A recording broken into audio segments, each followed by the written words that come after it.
आज मैं class 10th का आर्ट सब्जेक्ट पढ़ाने जा रहा हूँ।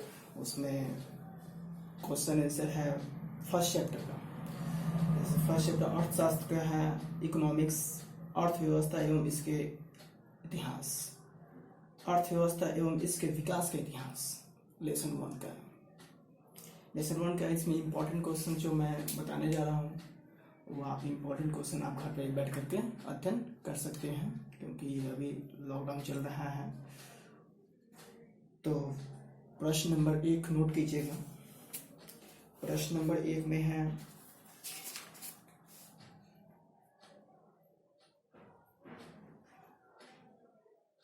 फर्स्ट क्वेश्चन इम्पोर्टेंट है, अर्थव्यवस्था क्या है। तो अर्थव्यवस्था क्या है, क्वेश्चन नोट कर लिए। अर्थव्यवस्था क्या है। अब हम लोग इसके उत्तर को लिखेंगे। इसका उत्तर इस प्रकार है, अर्थव्यवस्था जीवन यापन के लिए अपनाई गई एक आर्थिक व्यवस्था है तथा इस व्यवस्था के अंतर्गत ही मनुष्य के आर्थिक क्रियाकलापों का संपादन होता है।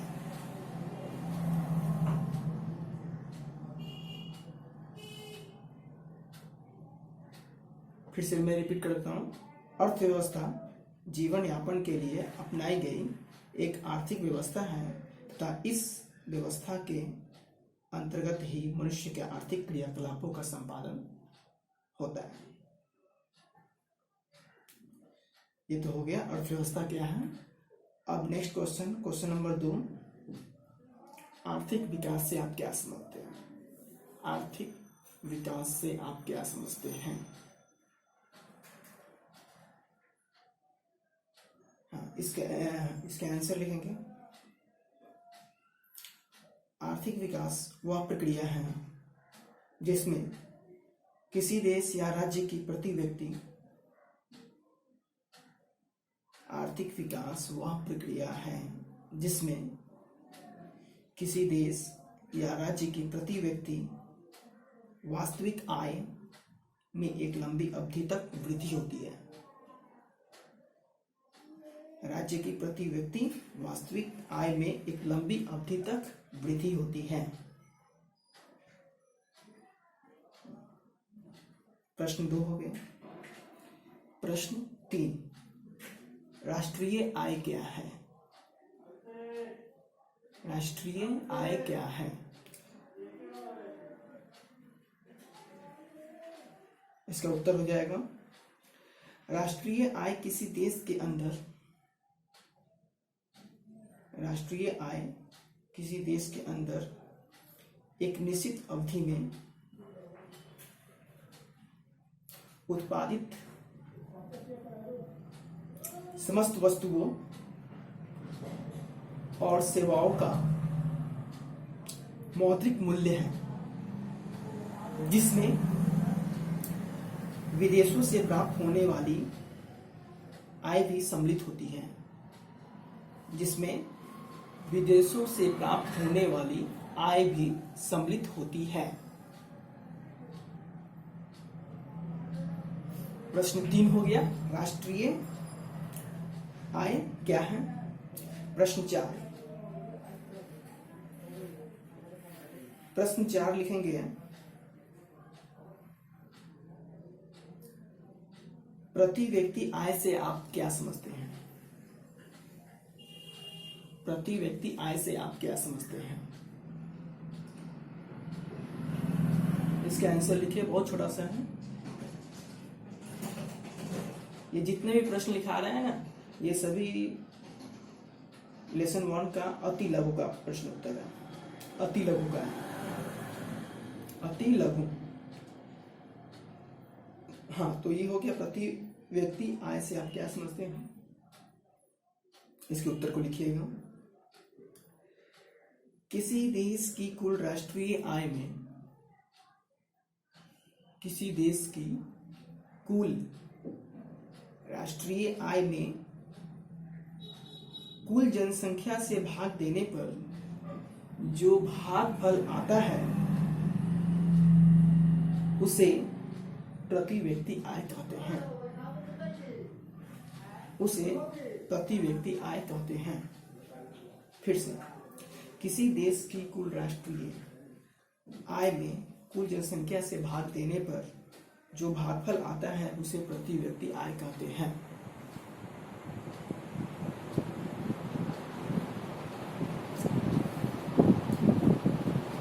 दूसरा प्रश्न, नेक्स्ट प्रश्न नोट कीजिएगा। किसी राज्य का विकास मुख्यतः किस बात पर निर्भर करता है? प्रश्न है, किसी राज्य का विकास मुख्यतः किस बात पर निर्भर करता है?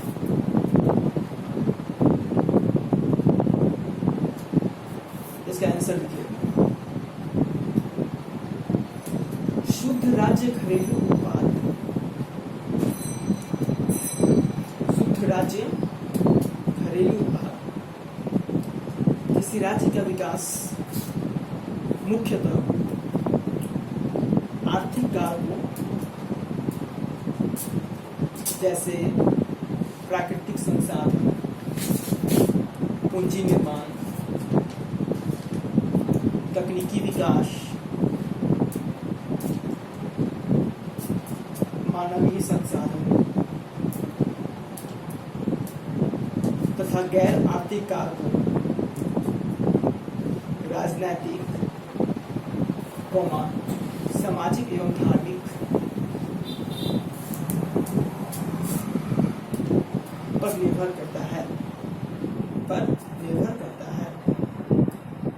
फिर से मैं इसका आंसर रिपीट कर दे रहा हूँ। शुद्ध राज्य घरेलू उत्पाद किसी राज्य का विकास मुख्यतः आर्थिक कारकों जैसे प्राकृतिक संसाधन, पूंजी निर्माण, तकनीकी विकास, मानवीय संसाधन, देख लिखना है तथा गैर आर्थिक कारकों, राजनैतिक, सामाजिक एवं धार्मिक पर निर्भर करता है।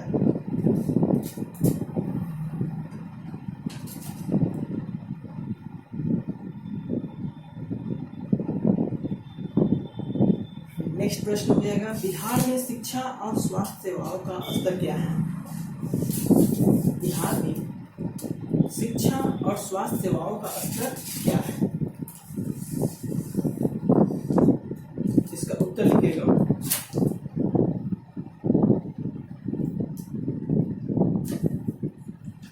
प्रश्न हो गया, बिहार में शिक्षा और स्वास्थ्य सेवाओं का स्तर क्या है? इसका उत्तर लिखिएगा। बिहार में शिक्षा और स्वास्थ्य सेवाओं का स्तर, बिहार में शिक्षा और स्वास्थ्य सेवाओं का स्तर अन्य राज्यों से निम्न है। पूर्णविराम। यहाँ 2001 में साक्षरता दर, यानी यहाँ 2001 में साक्षरता दर 47% थी। 47% थी, 4 साल 47% थी तथा कुपोषण से ग्रस्त बच्चों का अनुपात, कुपोषण से ग्रस्त बच्चों का अनुपात देश में सबसे अधिक बिहार में है। ग्रस्त बच्चों का अनुपात देश में सबसे अधिक बिहार में है।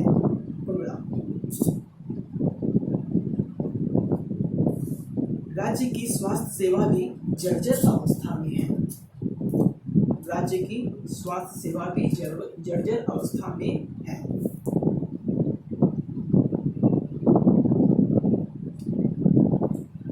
नेक्स्ट प्रश्न नोट कीजिएगा। प्रश्न हो गया। अगला प्रश्न है, बिहार में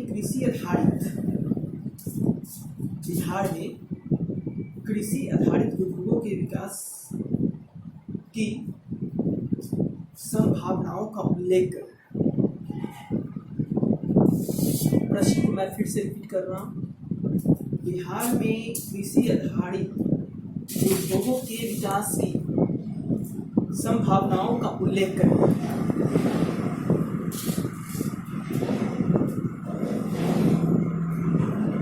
प्रश्न हो गया? प्रश्न हो गया? प्रश्न यही था, बिहार में कृषि आधारित उद्योगों के विकास की संभावनाओं का उल्लेख करें। चलिए इसके उत्तर को लिखते हैं। बिहार में उर्वर भूमि, बिहार में उर्वर भूमि एवं जल संसाधन के रूप में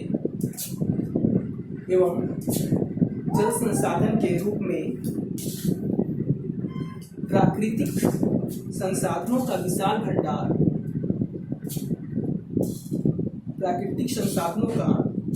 भंडार है। बिहार मसालों, सब्जी तथा फलों के उत्पादन में दूसरे या तीसरे स्थान पर है।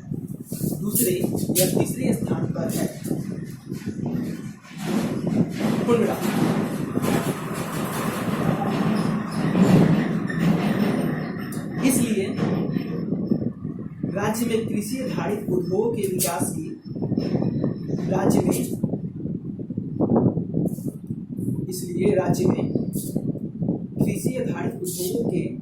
विकास की संभावनाएं अधिक हैं।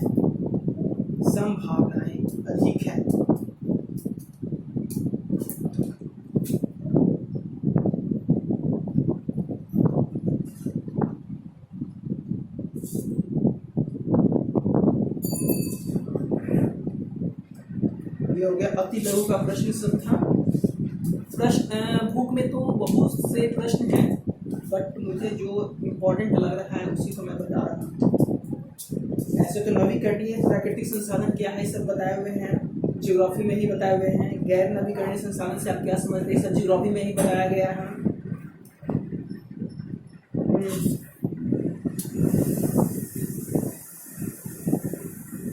एक प्रश्न फिर चलिएगा, आर्थिक नियोजन से आप क्या समझते हैं?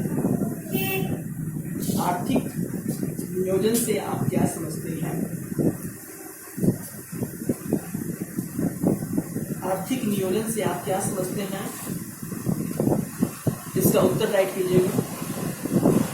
आर्थिक नियोजन का अभिप्राय, आर्थिक नियोजन का अभिप्राय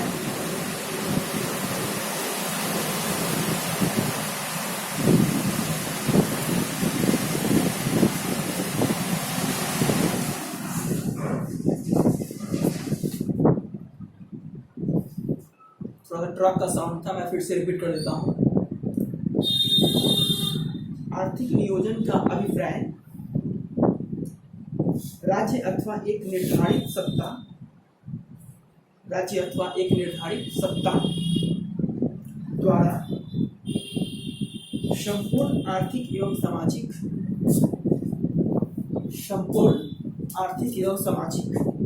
व्यवस्था के एक विस्तृत सर्वेक्षण के आधार पर, सामाजिक व्यवस्था के एक विस्तृत सर्वेक्षण के आधार पर जानबूझकर आर्थिक निर्णय लेना है। सर्वेक्षण के आधार पर जानबूझकर आर्थिक निर्णय लेना है। और बड़ा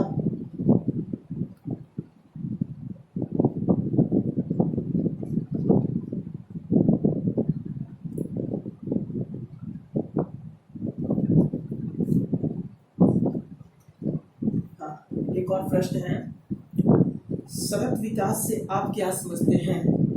सतत विकास से आप क्या समझते हैं?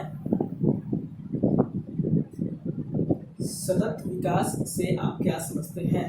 प्रश्न हो गया। ये अंतिम प्रश्न है, लास्ट है, अति लघु का।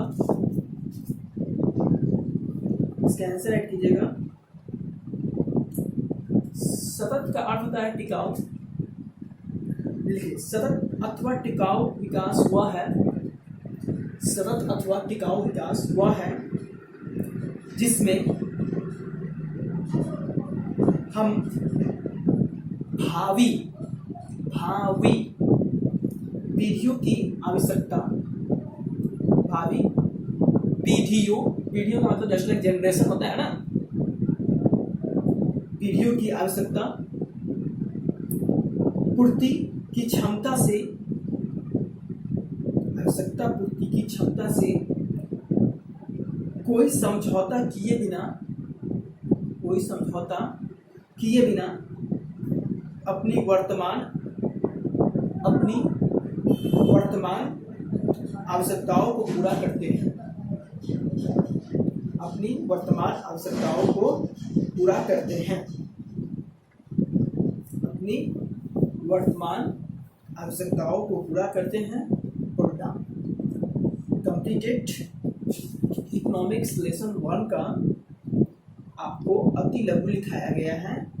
ये सारे क्वेश्चंस प्रश्न उत्तर अति लघु से रिलेटेड हैं।